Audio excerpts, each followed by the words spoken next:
Okay, so you are here in the first class. That is, we are discussing about calf intestinal phosphatase digestion. Okay, so we learned that self-ligation of vector or self-ligation of DNA is a potential problem in DNA.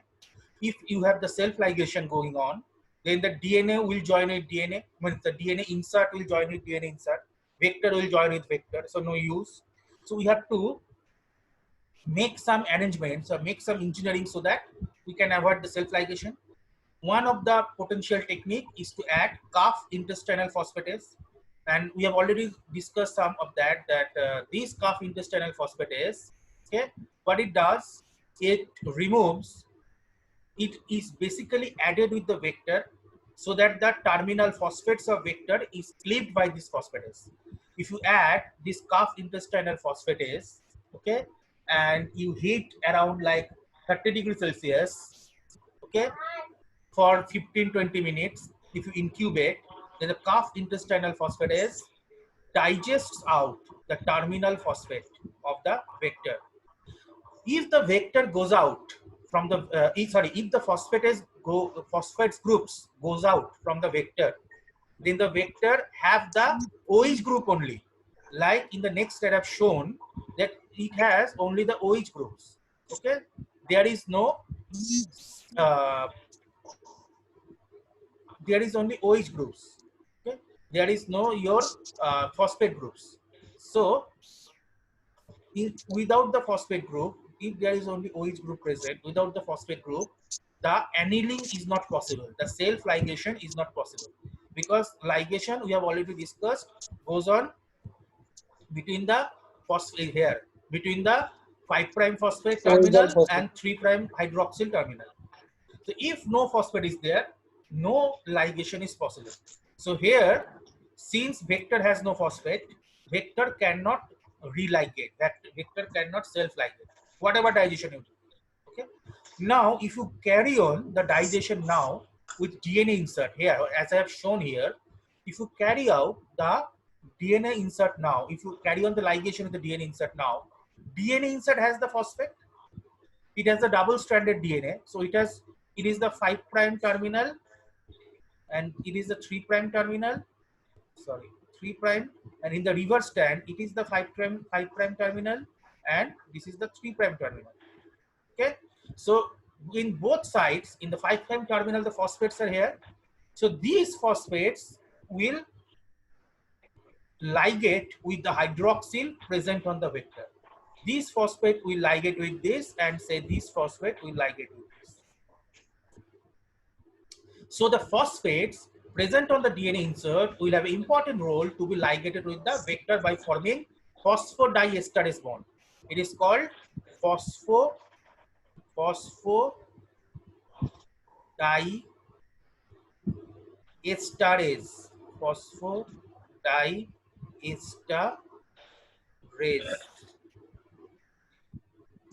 bond.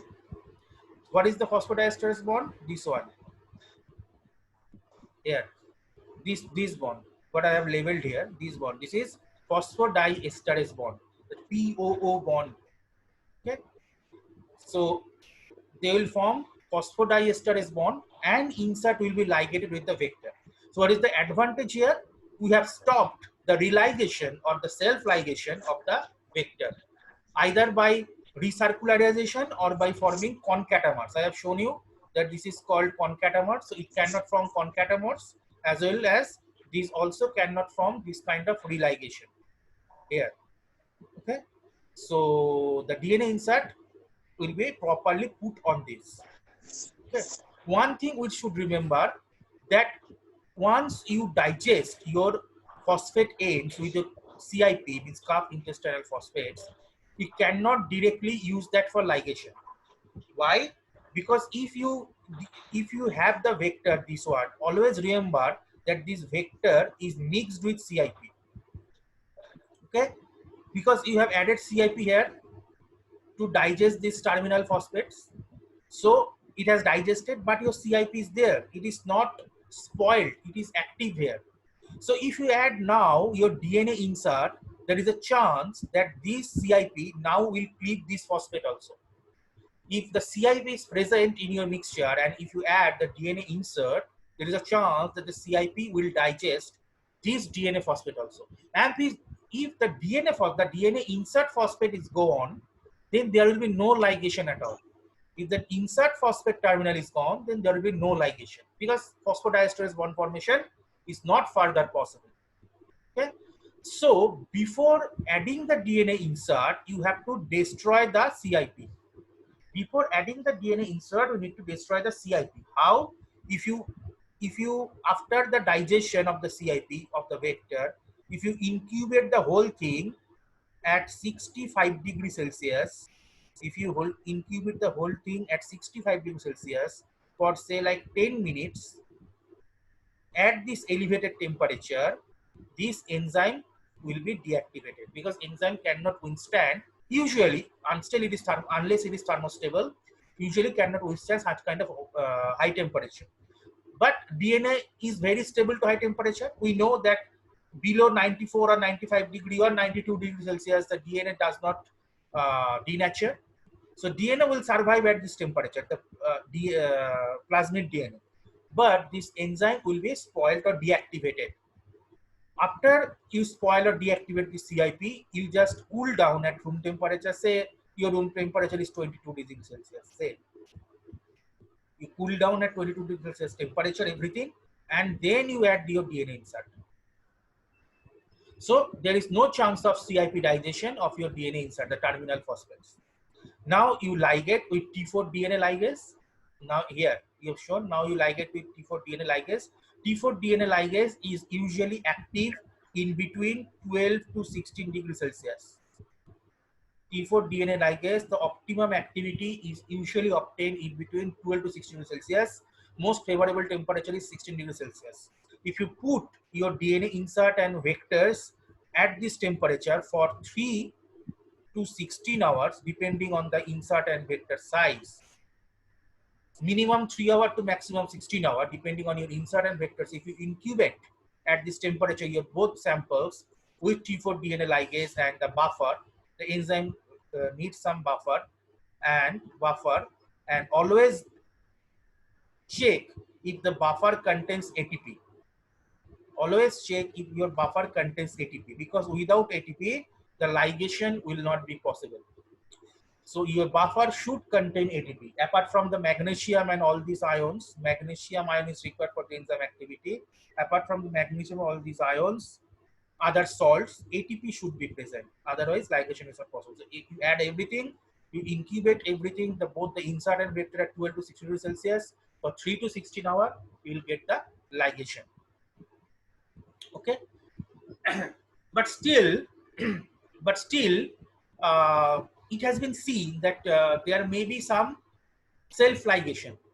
After here now the proper ligation will be much more higher. Say now there will be 40 to 50% proper ligated recombinant DNA. That means DNA insert will be inserted correctly there. Previously it was 10% or 5%. Now it has been improved to 40 to 50% at least. But still there may be chance of self-ligation in what? Like in your DNA. DNA can self-ligate because you have not digested the DNA with calf intestinal phosphatase. You have only digested the vector. So your DNA may self-ligate.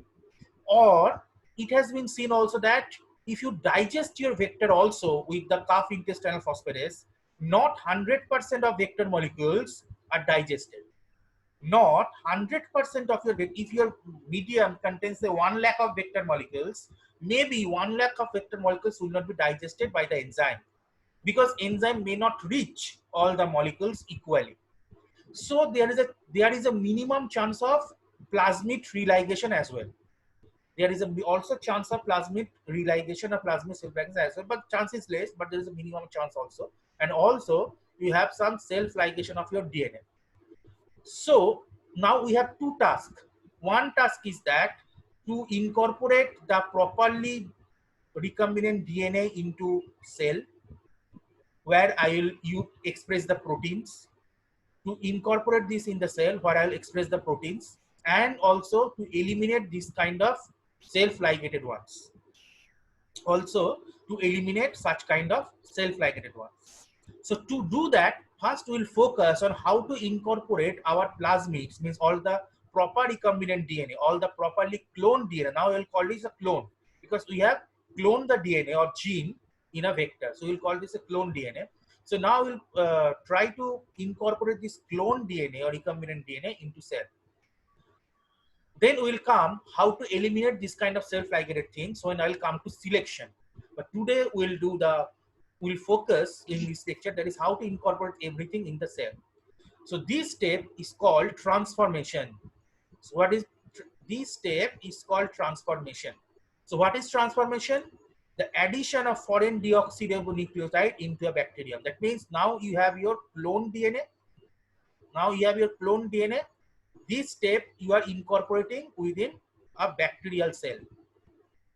Not, I am talking about bacterial cell, but you can incorporate in any cell. You can incorporate in yeast cell. You can incorporate in like mammalian cell. Whatever cell, you can incorporate as per your need. Mammalian. You can incorporate as per your need.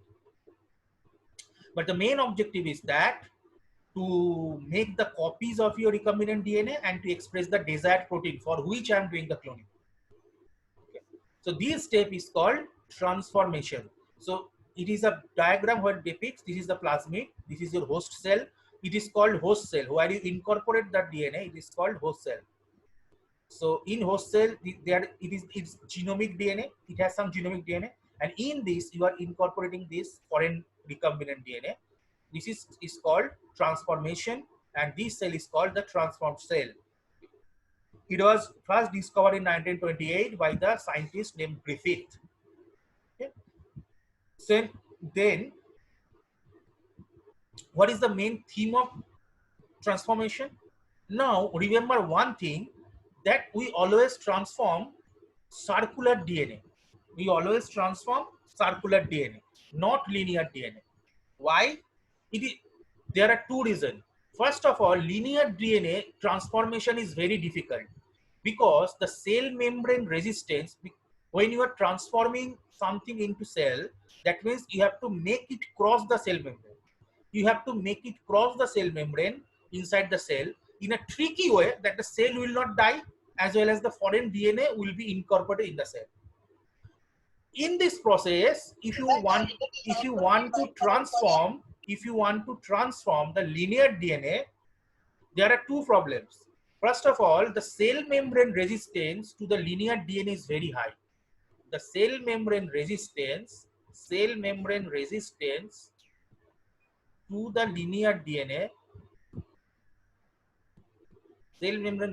the linear DNA, is very high.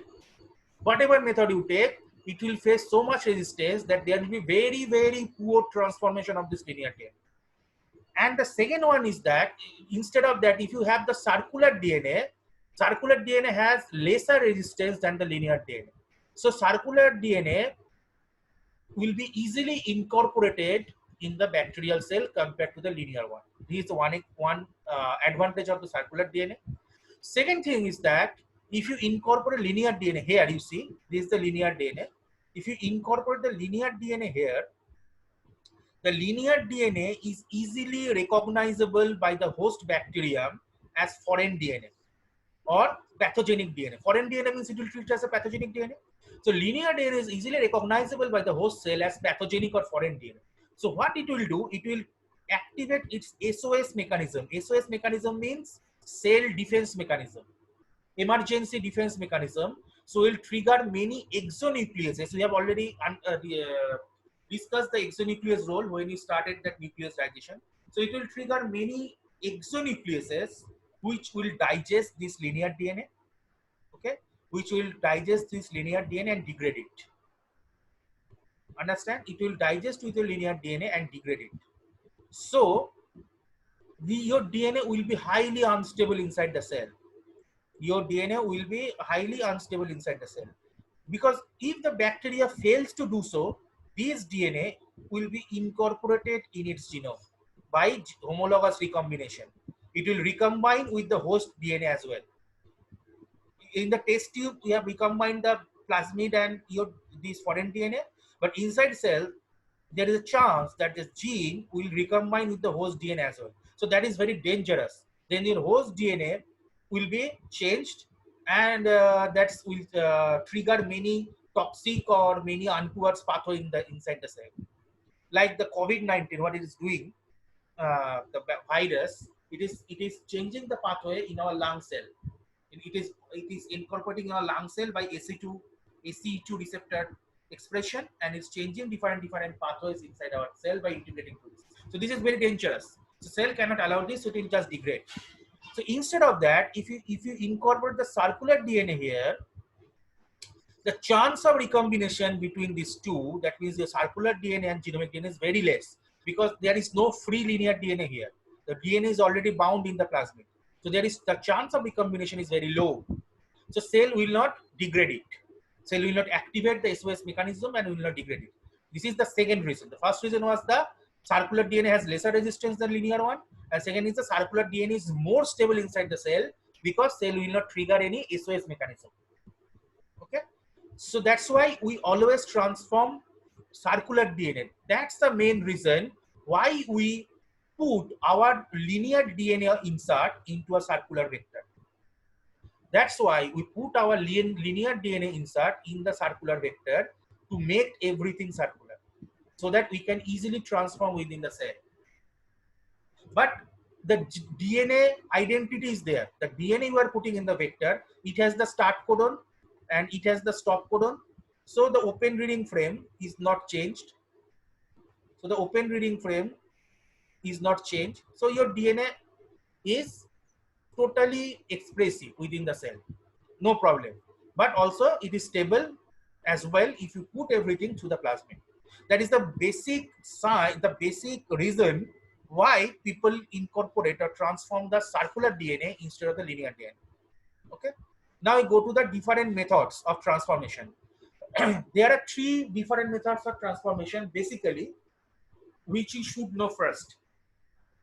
The first method is called heat shock method. Second one I will come later, that is electroporation. And the third one will come later, that is called, the first one actually, the transformation. The first one is the transformation, three methods. First one is the transformation. Second one is the transduction. And the third one is the conjugation. Okay. In transformation, I will come later what is transduction, what is conjugation. But first we'll discuss the transformation. So far, whatever we have discussed here, basically, this is transformation. That is incorporation of our recombinant DNA into the cell. Now, transformation has two techniques. One is called heat shock technique and the other is called electroporation. I'll come that later. The second one called electroporation. Now, what is heat shock technique? Now, when the transformation is there, in the book, one very important term is missing. The term is called competent cell. What is called competent cell? The term is competent cell. Very few books say like this. They always say transformation in the host cell, but always we have to remember one term, that is called competent cell. What is competent cell? Competent cell is the cell that can take the foreign DNA within it. That means not all cell, if you take a bacterial cell in the present form, it never take your foreign DNA. If you take a bacterial DNA in the present form, it will never take your foreign DNA, whatever method you are up. Why? Because the cell membrane resistance is very high. So somehow you need to decrease the cell membrane resistance. Okay. Somehow you need to decrease the cell membrane resistance so that your plasmid can easily go through that. How to decrease the cell membrane resistance? Now the trick is the cell membrane contains several pores. We know several ion channels and all channels are there. Cell membrane are composed of your proteins and phospholipids. And proteins and phospholipids are not in a very solid state. They are in fluid mosaic model. That means they have some pores. They are in fluid dynamic state, and they have some ion channels and pores through which outer molecules or ions can go through. This is also true for bacterial cell as well. Now, if I can increase the pore diameter, if I can increase the pore diameter or the channel diameter, if I can increase the pore diameter or the channel diameter, okay, then the molecules, outer molecules will more favor to enter into the cell. The outer molecule more easily go into the cell. So the main technique of reducing the cell resistance is to increase the diameter, is to open up the diameter, or is to increase the diameter of the ion channel, or to increase the diameter of the existing pores. How it is done? It is done by two techniques. If it is done either by adding polyvalent cations like calcium chloride, known as calcium ion, or rubidium ion, Rb+2. If you add calcium chloride or rubidium chloride with the cell and incubate at low temperature like 0 degrees Celsius or 4 degrees Celsius, what they will do, I have drawn the diagram here. You see, there in the outer side, there are these polyvalent cations. So what they will do, they are actually negative charge phospholipids. Okay. In the latter slide, I have shown there are negative charge phospholipids. Okay. So they actually shields these negative charge phospholipids. They are polyvalent cations. So they shield the negative charge phospholipids. So the negative charge, when they shield the negative charge phospholipids, uh, the phospholipid membrane, the phospholipid integrity becomes looser. The phospholipid integrity becomes looser, and so the channel, the lipids, they go away from each other. The lipids, they, because they are slackened, they are loose, so they sometimes like they become labile and go away from each other. So the pore diameter, the pore diameter or the ion channel diameter increases. So phospholipids go away from each other because of the calcium treatment or rubidium treatment, and pores or the ion channel diameter are increased. Okay, it is so much increased. Now your foreign plasmid now can easily go through this. So when your bacteria is like this with your lesser resistance, more ion channels or more pores or with increased diameter, we call it a competent cell. We call it a competent cell. This can be done with the polyvalent cations or glycerol, or you can also do this with glycerol water mixture at low temperature like 0 degrees Celsius. If you put the cell with glycerol water mixture at 0 degrees Celsius for like 2 hours, the water, that osmotic pressure will increase the pore size. Okay, the glycerol water osmotic pressure and interaction with the cell membrane will increase the pore size. So these cells are called competent cell. Okay, when we prepare the competent cell by calcium ion treatment, it is called chemically competent cell. Why? Because this cell will be used for chemical transformation. And when the competent cell is prepared by the glycerol water treatment, okay, when the cell is prepared by glycerol water treatment, competent cell, it is called electrocompetent cell, because the transformation will be done by electricity, electrocompetent cell. And calcium chloride, it is the chemical competent cell. Okay, chemically competent cell. Okay, so now you understand the importance of competent cell in transformation. So do not just write host cell is okay, but previously at least once write that the host cell was first made competent by any of this treatment, and now this host cell is used for the subsequent transformation. Okay, now this is the I have already shown you that the calcium chloride shielding so that the phospholipids go away from each other. So the ion pore channel is more diameter. So go to the next slide. Now we have the DNA. DNA will come here, and DNA will be entered like this. This is the entering of DNA when the calcium chloride shielding is there with the lipid molecules. Okay, and after that you see now the most part of DNA are inside. So now DNA is getting transformed. So this is the way the transformation occurs in calcium chloride. But why it is called heat shock? Because after you prepare the competent cell, okay, you add the competent cell. C cell means competent cell here. C cell plus rDNA, your recombinant DNA, you add in the test tube. and then you add, then you heat that everything at 42 degrees Celsius. How much? 42 degrees Celsius for 60 seconds to 90 seconds.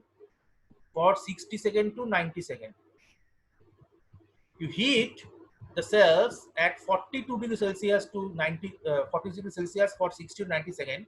If you heat this, suddenly this diameter opens. Competent cell means already a diameter that the ion channel is ready to take the foreign DNA. Now the ion channel is ready, but when you heat it at 40 degrees Celsius, the cells becomes active. The cells becomes active, and suddenly the pore channel opens, and immediately the rDNA, this is the rDNA, goes into the cell within this 60 to 90 seconds. Okay. After that, you again put the DNA. You take, because 42 degrees Celsius, it is killing for the cell. If you give more exposure, the cell will be died. At 40 degrees Celsius, cell will be died. The optimum temperature is 30 to 37 degrees Celsius. At 42 degrees, there's a high chance cell will die. So you just give a brief exposure to make the DNA incorporated. After that, you put again at 0 degrees Celsius on ice bath.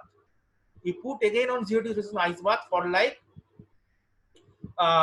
30 minutes, for like say 10 to 20 minutes, or say 30 minutes. Minimum 5 minutes. You have to put on the ice bath for minimum 5 minutes, 5 to 10 minutes.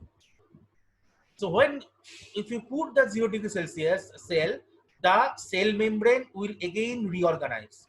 Cell membrane, you see in the first slide here, the cell membrane, you see after transformation, the bacteria is again getting normalized. Means the cell membrane, it was previously like this. Now it will again comes closure and will form the normal cell membrane. The cell membrane will reorganize. You are allowing the time. You are allowing the time here for the reorganization. Okay. So it will reorganize, and now this cell, after this, the cell is ready for protein expression. Now you put in culture media. Now you put it in culture media and culture. When you culture, the cell will grow and it will express the protein. Okay. So this is chemical method of transformation by calcium chloride treatment. The second one we'll discuss is electroporation. In electroporation, now we have already understood the main funda of that transformation. So now just see the electroporation. Okay. Now just see electroporation. So what is electroporation? Electroporation is just you add the competent cell, the electrocompetent cell in an electric field. You have prepared the electrocompetent cell. Okay. You have prepared the electrocompetent cell, and you put the electrocompetent cell in the electric field. When you put the cell in electric field, it is ready to take up the foreign DNA. Now you add recombinant DNA here. Okay. Now you add recombinant DNA here.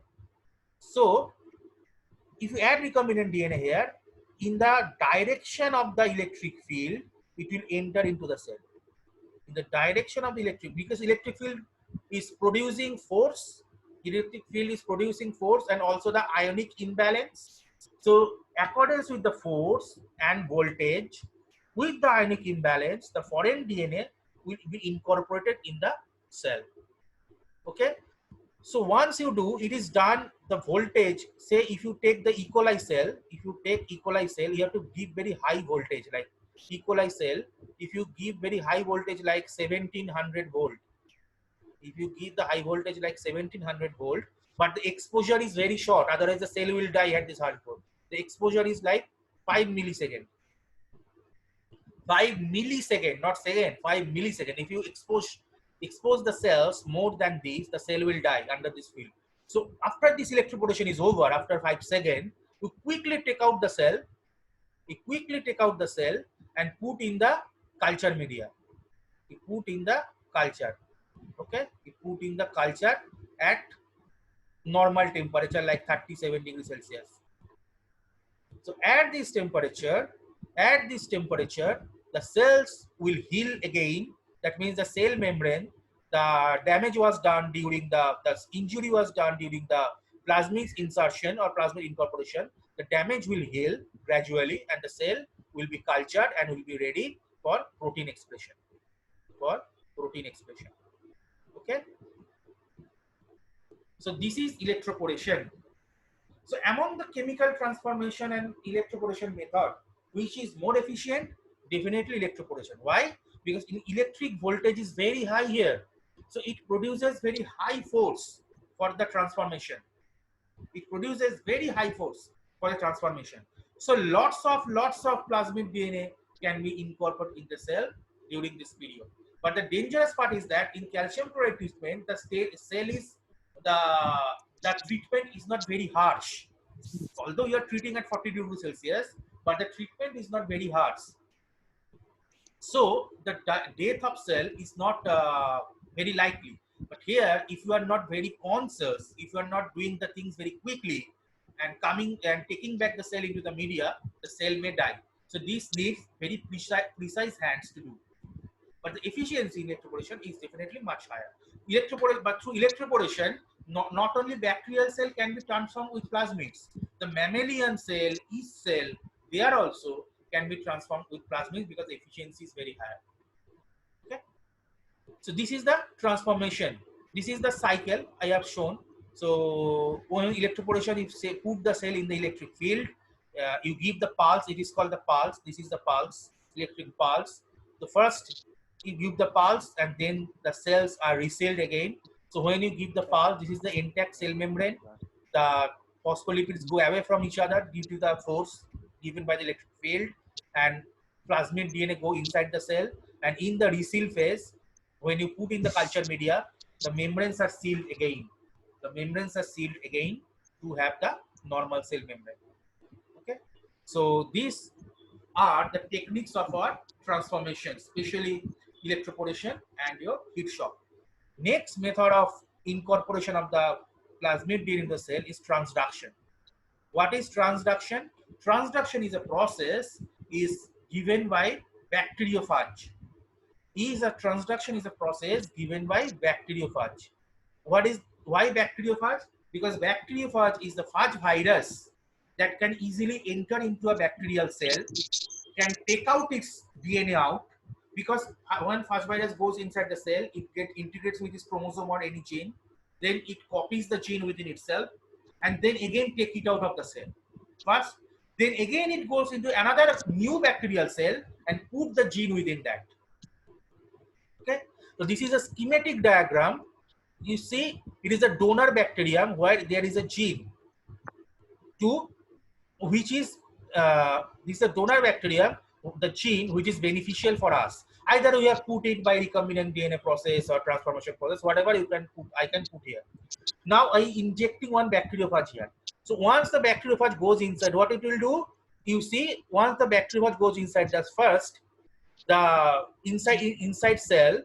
First it goes to the phospholipid membrane, then inside cell, the tail and the main nucleocapsid makeup first getting separated. This is the tail and this nucleocapsid makeup getting separated.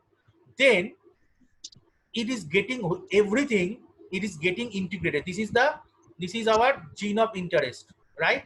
So gene of interest, tail and head, the three things are getting incorporated again with each other to form the recovery of bacteriophage. Once the bacteriophage is recovered, now it has the DNA, the foreign DNA within this, which will want to put it within. Now the bacteriophage comes out, destroying the bacterial cell, and it again invades the new bacteria. When it invades the new bacteria, it goes within the new bacteria and it transmits, it goes in the new bacteria like this.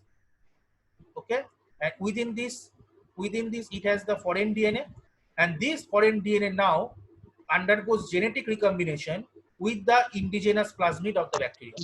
So either it integrates with the indigenous plasmid or it integrates the gene within the bacterial genome. It can also integrate the gene with the bacterial genome as well. So we can easily incorporate the gene in the bacterial genome as well. After that, the bacteriophage is again goes out of the cell. Here the bacteriophage is like this. This again goes out of the cell. Okay, here the bacteriophage is there, and again goes out of the cell. But here now I have got the gene either in the plasmid or in the chromosomal DNA. Okay, so when we are doing by means of bacteriophage, here I have also put another slide to make it understandable how it does. Here is the bacteriophage. It goes. Then first it takes the foreign DNA, then it invades into the new cell. Instead, it leaves the DNA, and this DNA now gets integrated here. This is the new DNA. This is the chromosomal DNA.